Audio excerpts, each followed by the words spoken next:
Welcome back to Old Charles, where we dive deep into the fascinating world of coins, their history, and their hidden values.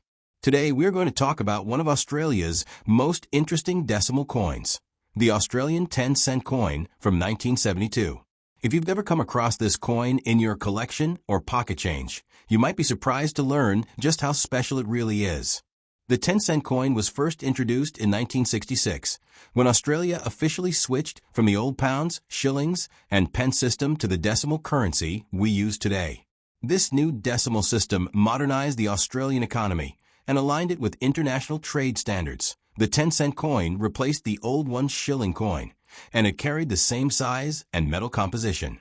It was made from copper nickel, giving it a silver-like appearance, and measured 23.6 millimeters in diameter, weighing 5.65 grams. That on the obverse side, you'll find the portrait of Queen Elizabeth II, designed by Arnold Machin, which was standard on Australian coins during the 1966 to 1984 period. On the reverse side, you'll see a design created by the famous Australian sculptor Stuart Devlin. It features a beautifully detailed male lyrebird, one of Australia's most iconic and unique native birds, with its long ornate tail feathers forming a graceful curve. By the early 1970s, the coin had become a staple of everyday transactions. But here's the key fact. 1972 is one of the rarest years for the 10-cent coin. That's why collectors today pay close attention to it. In 1972, the Royal Australian Mint in Canberra only produced around 5.6 million 10-cent coins. Compared to other years, this mintage is considered very low, making it one of the scarcest 10-cent coins in the entire decimal series. For perspective, in 1971, the mintage was over 21 million. In 1973, it jumped back up to over 45 million. So, the 1972 issue stands out as a low mintage key date, which is exactly why it is so highly sought after by collectors today. Now let's talk about value, which is the part that excites most collectors and viewers. In circulated condition, meaning the coin has been used in everyday transactions with visible wear and tear. The 1972 10-cent coin is usually worth between $5 to $15 AUD, depending on how worn it is. In better grades, such as very fine VF or extremely fine EF, the value can range from $20 to $50 AUD. In uncirculated condition, where the coin has no wear and retains its original mint luster, the value can jump dramatically, often between $80 and $150 AUD, and sometimes even higher if graded by a professional service. Rare proof strikes or coins in mint sets from 1972 can fetch even more, especially if they are preserved in pristine condition. The condition of your 1972 10-cent coin makes a huge difference in value. Collectors grade coins on a scale that ranges from poor all the way up to mint state, MS, 65 and above. Here's what you should look for on the lyrebird's tail feathers and on Queen Elizabeth's hair details. If these areas are still sharp, your coin is in better condition. Coins that still shine as if fresh from the mint are always worth more. Avoid polishing or cleaning your coins. It actually reduces their value. Scratches, dents, or discoloration also lower the price. Because of its low mintage, even a worn 1972 10-cent coin can still be collectible. But the best prices go to coins that have survived in uncirculated condition. The 1972 10-cent coin is considered the key date of the entire decimal 10-cent series. Collectors often need this coin to complete a full 10-cent collection from 1966 onwards. Some error coins, such as those with off-center strikes or planchet flaws, have been reported and can fetch premium prices well above the standard value. So, the next time you're sorting through old Australian change or looking through your coin collection, keep an eye out for the 1972 Australian 10-cent coin. Its low mintage, rarity, and strong collector demand make it one of the most valuable modern Australian coins in circulation history. To truly understand the importance of the 1972 Australian 10-cent coin, we need to go back to the big financial change that shaped modern Australia. The introduction of decimal currency in 1966. Before 1966, Australians used the pounds, shillings, and pence system, inherited from the United Kingdom. For more than 150 years, this old system had been in place, with coins such as the penny, threepence, sixpence, and shilling forming the backbone of everyday transactions. However, by the 1960s, many countries around the world were shifting to a simpler decimal system, and Australia decided it was time to modernize that on 14th February 1966, known as C-Day, Currency Day. Australia officially launched its new decimal system. The Australian dollar replaced the pound, with 100 cents making up $1. The transition was carefully planned. Every old coin had a direct replacement in the new system. The 10-cent coin directly replaced the 1 shilling coin, keeping almost the same size, weight, and metal composition so that people could easily adjust.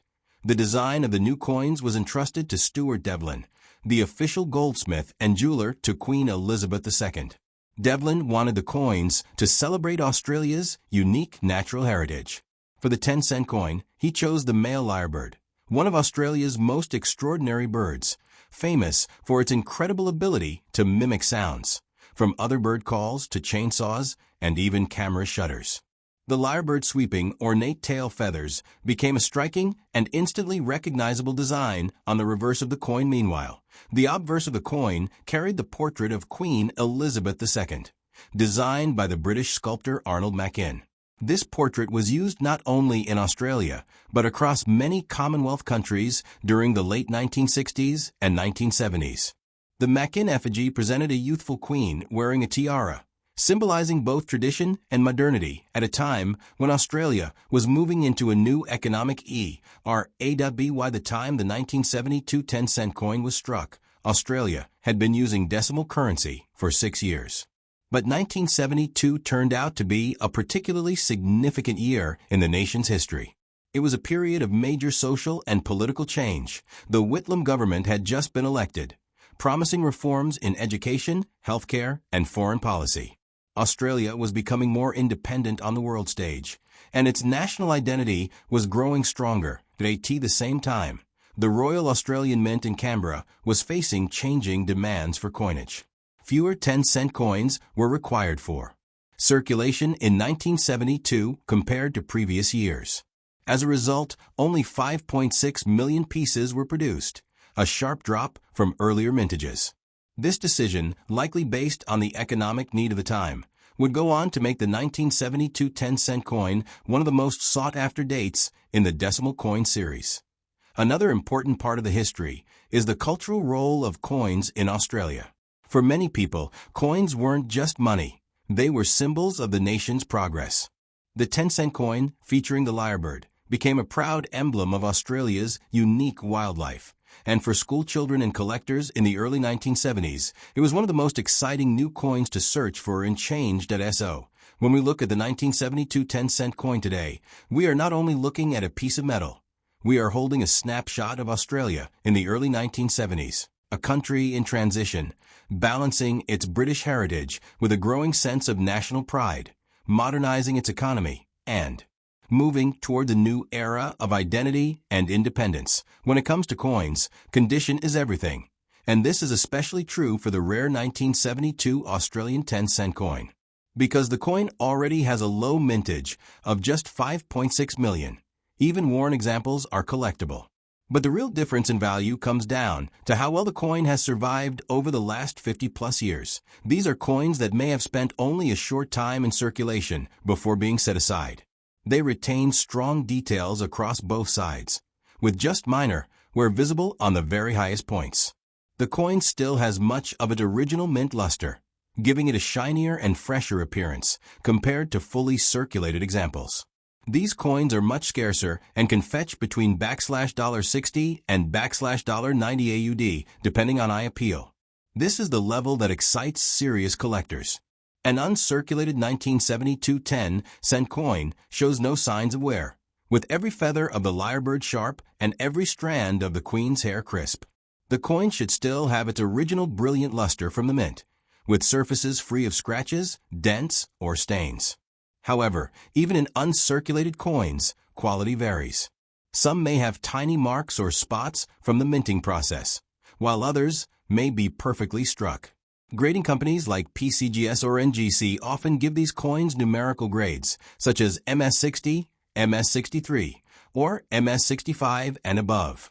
At the higher end, These coins could be worth $100 to $150 AUD or more, with premium prices for coins graded MS65 or higher.